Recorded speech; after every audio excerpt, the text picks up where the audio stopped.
Hello ladies and gentlemen, Willie here. So, Blizzard announced a few weeks back they're going to be nerfing the tier 5 end bosses and Morrogrim on the 14th of December. This has come ahead of any announcement for Phase 3 itself, but I reckon they want to ensure that as many raiding guilds as possible have completed it so that when the next phase rolls around, they will be able to get straight into Black Temple as well as Mount Hyjal. As for Phase 3 itself, it would be strange to put any content out right around Christmas, so I would guess Phase 3 would be around the 12th or 19th of January. It's funny that Classic has global releases, but retail doesn't yet if you think about it. This would also mean guilds still struggling on the final end bosses, which is a larger proportion than what you would think. If we look at Warcraft logs, will have had a month to complete that content, so it seems like a pretty reasonable timeline for me. Phase 2 of Classic TBC did release on the 15th of September now. Yeah, it's really been that long. So that would mean about a 4-month Phase 2 duration, and in Classic the time between major tiers, apart from the first one, was between 4 to 5 months total. So that is our predicted timeline, at least for the current phase. So when Phase 3 rolls around, what's new and what should we expect from it? Honestly, outside of the raid and the arena season,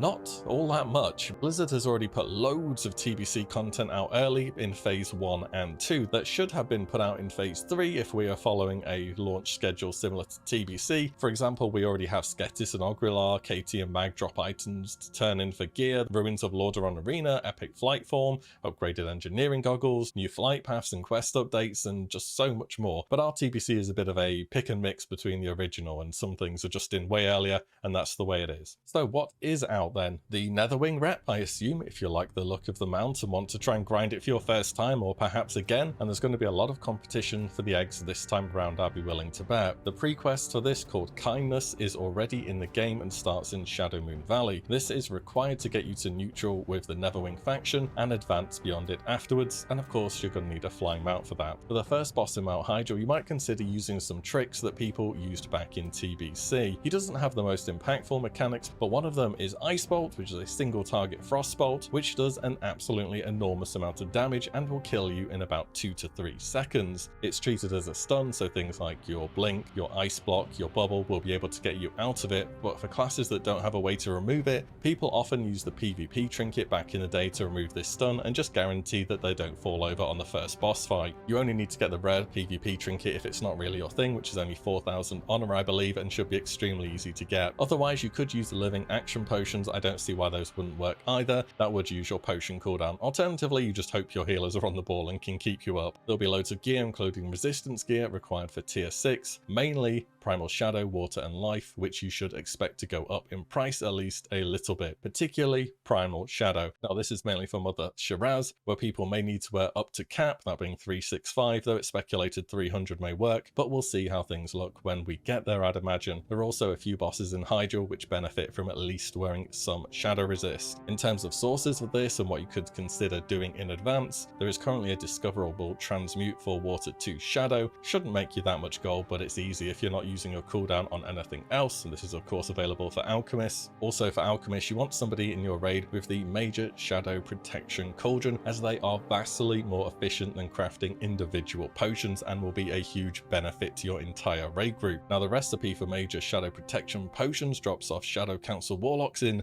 Shadowmoon Valley. Yeah, count how many times I'm going to say shadow. And you need to craft the Major Shadow Protection potions in order to proc the discovery for the cauldron. This is going to involve a lot of Mana Thistle and Primal Shadow.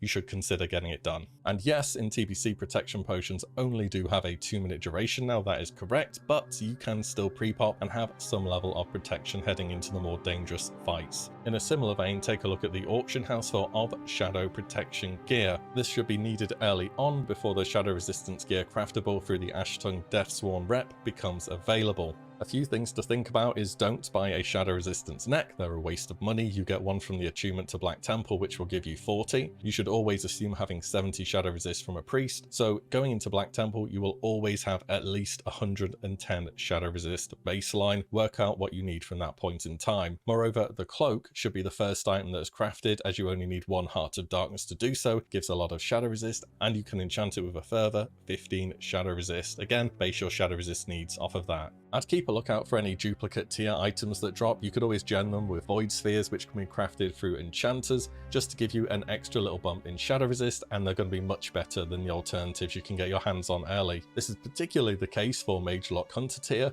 as somebody at Blizzard decided to put 3 classes that can only DPS on the same tier, so thanks Blizz. Additionally, there are Shadow Armor Kits, which is a recipe that drops from Lost Shadow Mages in Sethic Halls. This is made through leatherworking and is 8 shadow resist for chest, legs or hands, as well as Glyph of Shadow Warding from Lower City Honored for 100 gold, which is 20 shadow resist on your helm. I think that's about everything with shadow resist. Moving on with the raid content, in tier 6 there's going to be a lot of it, like an absolutely enormous amount. Both the raids are A, massive, and B, they just take a long time. If you think there's a lot of trash in tier 5, oh boy, just wait and see. Hyjal has been one of the less favourably remembered raids, if I'm being very nice about it. Wave after wave after wave of undead, and then a boss 4 times in a row, and then you have Archimond at the end, of course. Imagine if they put an NPC where you can talk to him to taunt the Scourge and make them come at you twice as quickly just to speed it up a bit. Yeah, I know I'm dreaming, but it's a bit of a sleeper raid, especially on the re-clears. I'm looking forward to Black Temple a lot more though, and unlike binding runs, which you probably were still doing towards the end of Classic if you got unlucky as we did, there's no fast track to Illidan for those glaives, so good luck to whoever is earmarked to be getting those in your guilds. Moreover, epic gems will start dropping after the second boss in Hyjal has been defeated and from Black Temple trash. As far as I know, they should not be appearing from gem bags, which happened randomly at the start of phase 2 if you remember, or from badges of justice until the final patch. So if you thought living rubies were already expensive, these are going to be quite a bit more. Prepare your wallet for a good old kicking in tier 6, on top of your haste pots, your destro pots, dark runes, mana potions, the usual consumes. You know what your class needs by now, stock up, don't wait to the patch day and then have things be ridiculously expensive. I would also, for your guild, consider trash runs of Black Temple in the first week or 2. I know this seems pretty sweaty and you might see it as excessive, but they are so beneficial to your raid. You're getting reputation for the shadow resist gear, Hearts of Darkness, which are also for shadow resist gear and tradable and for BOEs. You're getting epic gems from the trash. You're getting new blacksmithing, leatherworking and tailoring patterns from the trash, and finally you're getting Marks of the Illidari, which will begin dropping from all tier 5 and 6 content. These are a tradable token that can be turned in at your Alder or Scryer's rep, depending which you took, in exchange for a flask that can be used in any raiding content from tier 5 onwards. You need Exalted with your Shatrav rep, Cenarian Circle and the Shatar to have done this, though if you're raiding tier 5 you probably already got this sorted out. This should also have some effect on flask prices, so careful if you have absolutely loads of them banked on the release of tier 6, because people these days on average raid and clear and have alts much more back than they did in 2007 and 2008, so I'd expect this to be the case. So yeah, try and get some buddies, pug it, whatever it may be. Black Temple trash runs will be very solid gold early on into the phase, make the most of it.